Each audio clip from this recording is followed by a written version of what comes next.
حضرت حکیم الامت حضرت تھانوی رحمۃ اللہ علیہ فرماتے ہیں کہ نفس جس لذت اور لطف کا تقاضا کرے حرام میں، اس کے جواب میں اس کو روکو مت، بلکہ ایک مدت تک چھوڑنے کی مہلت دو۔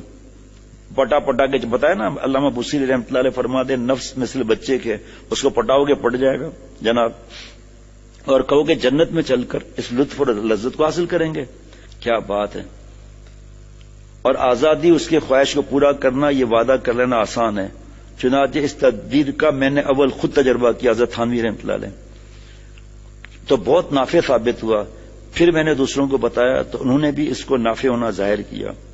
ارشاد فرمایا کہ برے اعمال چھوڑنے کی عمدہ ترکیب یہی ہے، جو کام کرو یہ خیال کرو کہ یہ میرا آخری وقت ہے۔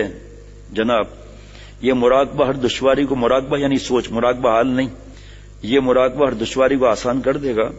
اس مراقبے کی یہ بھی خاصیت ہوگی کہ موت سے وحشت جاتی رہے گی۔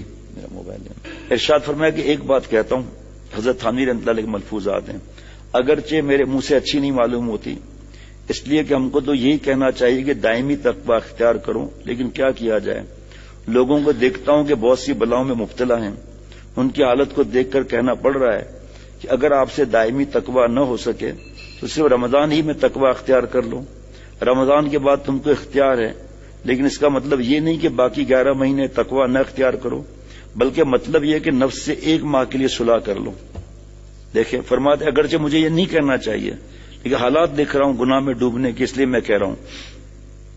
جناب، تقوی یعنی کف النفس عن الہوی، یعنی گناہ نہ کرنا، گناہ کے تقاضے عمل نہ کرنا۔ 1 مہینے کا سے صلح کر لو، 1 ماہ کے لیے تقوی اختیار کرنے پر نفس کو راضی کر لو، اور یہ کہو اے نفس 1 ماہ کے لیے متقی بن جاؤ، 1 مہینے بعد پھر آزادی ہے، اور جب یہ مہینہ گزر جائے تو 1 ماہ کے لیے اور صلح کر لو۔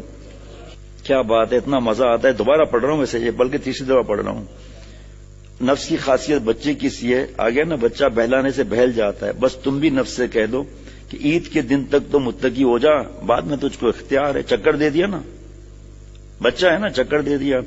اگر کوئی کہے کہ عید تک متقی ہونے سے کیا نفع، تقویٰ تو جبھی کارآمد ہے جبکہ مرتے دم تک ہو، تو صاحب اس میں بھی ایک فائدہ ہے، وہ یہ کہ ایک تدبیر ہے دائمی تقویٰ حاصل کرنے کی، اور وجہ اس کی یہ ہے کہ نفس جو تقویٰ کی طرف مائل اور گناہ سے نفرت نہیں کرتا، اس کی وجہ سے تقویٰ کی لذت اور معصیت کی کدورت سے واقف نہیں، اس کو یہ خبر ہی نہیں کہ تقویٰ کے اندر کیا لذت اور نور ہے، جب یہ عرض کیا نا، اور معصیت کے اندر کیا ظلمت، اندھیرا، کدورت ہے۔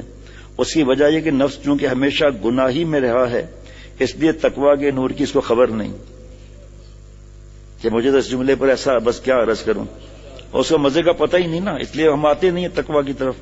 جناب سبحان اللہ، واہ واہ واہ! جب تک نور تقویٰ کی خبر نہیں تو معصیت یعنی گناہ کے ظلمت کا احساس بھی نہیں، بس ضرورت اس کی ہے کہ اس کو اس نور اور ظلمت، یا یوں کہو کہ اس کو لذت اور کدورت سے واقف کرایا جائے۔ جب اس کو تقویٰ کی لذت حاصل ہوگی تو معصیت میں کدورت محسوس ہوگی، بس لا محلہ تقویٰ کی حرص اور گناہ معصیت سے نفرت پیدا ہوگی۔ جب پورے رمضان مبارک میں متقی رہو گے تو کچھ تو احساس ہوگا۔ نفس سے صلح کی جب میعاد ختم ہو جائے گی تو شوال میں نفس تقویٰ کی لذت اور حلاوت اس کے نور کو یاد کرے گا، اس وقت اس کو ولولہ اور شوق ہوگا، طلب ہوگی، تقویٰ کا نور اپنی طرف کھینچے گا اور گناہوں کی کدورت سے اس کو روکے گا۔ بس اس طرح وہ رفتہ رفتہ اللہ والا بن جائے گا۔